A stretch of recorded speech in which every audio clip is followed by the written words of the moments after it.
Okay, we're going to mark a serial number with auto numbering.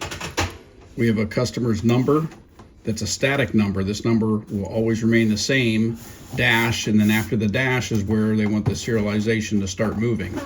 So we're going to want to start with a 1, and then we're going to move up with every mark. Every time we mark it, it'll change to the next number. So we've checked our parameters, and right now we're 4 millimeters, a force of 23. The force can be 1 to 30, 30 being the hardest. And our font, we changed to a 9x13 font.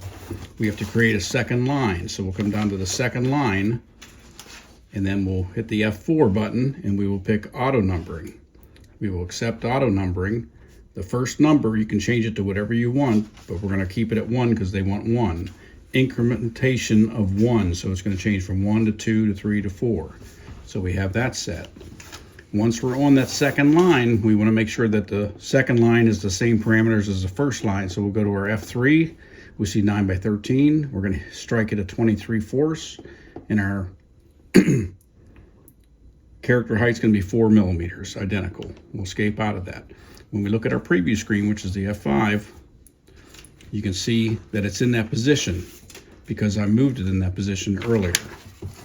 Otherwise, if you're in there and you toggle, you can move the first line, tab, move the second line. So that way you can do several lines and then in your preview screen line them up for one line of text.